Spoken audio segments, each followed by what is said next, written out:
Michael, how is it to say goodbye to this? I would think that would be very, very difficult.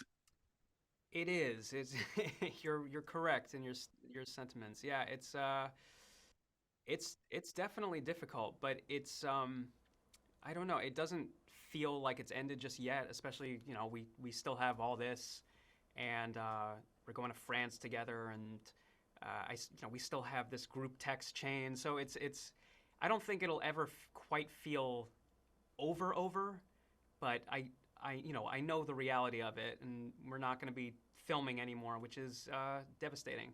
The last season is so stuffed with information. I mean, there's a lot there to unpack. What was it like when you were doing it? Did you say, "Oh my God, I can't believe this happened and that happened"? And there's a lot. There is, but there's always a lot, I feel like. Yeah. And, you know, there's a lot of dialogue. I actually think this year the scripts, they're always long. And I guess an hour show is supposed to be like, 55 to 60 pages. Our scripts are like 90 pages to 100 pages. So they're always long. I do feel like this season, though, they were longer than most. And the Um, locations. I mean, you're everywhere. You're doing the years, all of it. That's why I thought it seemed like an awful lot. But maybe it's let's get it done and then move on to something else, huh? Well, the show is big. It's been big from the beginning. We went to Paris in the second season, and the Catskills and Miami. So it's always been very big. And yeah, I mean, there's a lot of stuff, but somehow it still flows just as nicely as ever. And it's still Maisel. When it started, did you feel, oh, they're going to get rid of my character at some point? I I was just saying this in a previous interview. Yeah, in the first episode, when I read it, I thought that was it for Joel, and I thought it was going to be a guest star. I didn't even I looked at the I was auditioning for it. And they send you the cast breakdown, and it said that he was a series regular. So I was like, oh, even better. I had no idea. I really honestly thought this is it for him, and later, but luckily that wasn't the case, and they were able to create this whole journey for and this evolution for this character. And there have been so many subplots of his that he just kind of owns. That must be a real cool feeling to have them kind of write for you, if you will. Yeah, we all get our subplots, but yeah, I mean, I think Joel's is probably I guess the most separate from everybody else's. They all kind of, I mean, look, he's still in Midge's orbit, obviously, but I think he's like Pluto as opposed to Tony's Not Mercury. Venus, right? um, Well, yeah, go it ahead. was there was an episode where you didn't have your shirt on, and that just kind of Okay. threw things. How did that change everything for you? And was that like planned or what happened? Which shirtless scene are you Well, referring when to? it first you were standing by a window, and I remember that people were going, "Oh my God, he's really buff. We didn't think he would be." um, yeah, that was great. I don't. I mean, But I mean, did does it that change affect anything in terms of what? In terms of like does it Instagram affect things messages when or they say, something? "Oh, we got to get him without a shirt here another time because that was really good. It worked for us." Did you watch this season? Yes, Was there a shirtless scene? yes, there was. Okay, I was just wondering if that made it in. Yeah. Um, yeah, I mean, I like to take care of myself, and I hit the gym, and if I have to show off the goods, then so be it.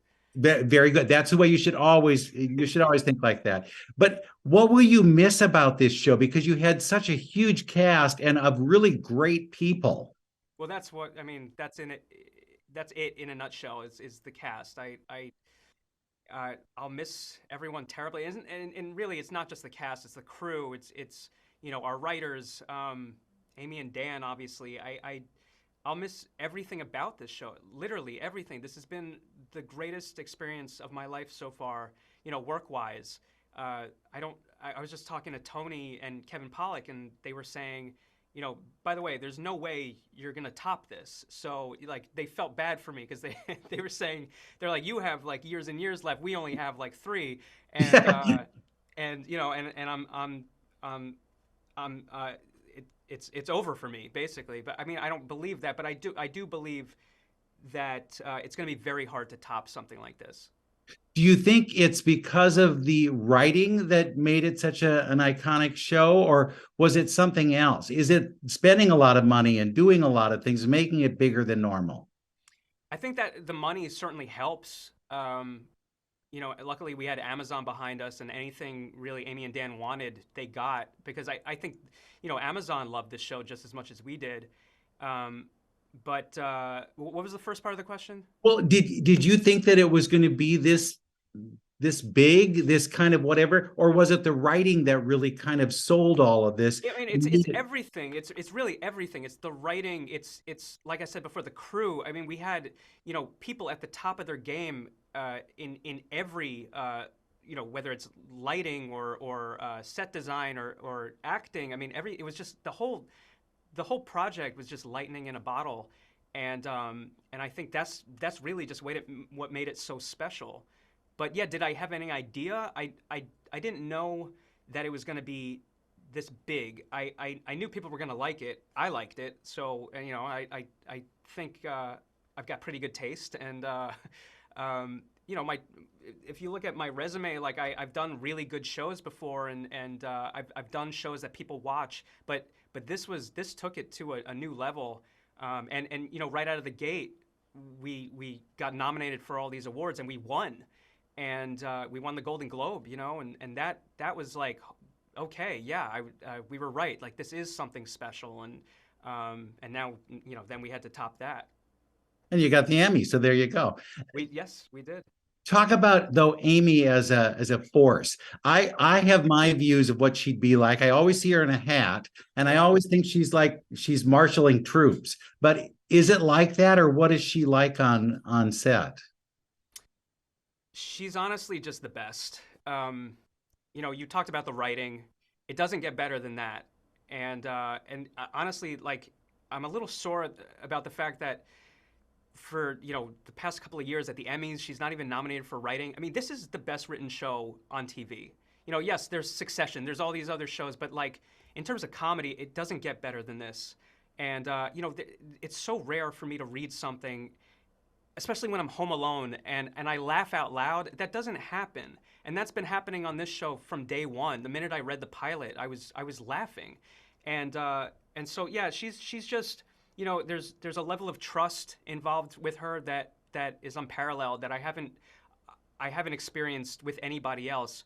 She shows up to set. I mean, she's a former dancer, and she thinks like a dancer. So even our background actors, a lot of them are dancers. I don't know if you know that, but it's true. A lot of them are dancers, and it's always a dance when we're rehearsing a scene, because we don't have rehearsals like prior to showing up to set and doing the scene. We get there on the day, like 5:30 in the morning, whatever it is, and then we start blocking it out. And sometimes they're huge scenes, but I mean, she's obviously in charge, and there's this level of trust that I'll just do anything she wants, because she knows what she wants. And to have a director who knows what they want is sometimes, I mean, honestly, in my experience, it's rare. What is it like watching Rachel do stand-up? Um, I mean, Rachel can do anything. She always talks about how nervous she is. Like, I don't buy it. Like, she can do anything. She's that type of actor where, again, it's that level of trust. Like, I mean, anytime I got to work with her was a joy. And all of our, I think, all of our scenes that we got to do together were always my favorite. And yeah, I mean, she talks about how nervous she is, how the audiences keep growing and growing for her character, and honestly, like, that stuff doesn't faze her. She was born to perform, and I don't know if she would be a stand-up comedian, but I'm sure she could handle that as well if she wanted to. Hey, and you can too. So that might be the next step. So, hey, thank you so much, Michael. I appreciate it. And I thank you for all those years of really great television. Oh, thanks so much. I appreciate it.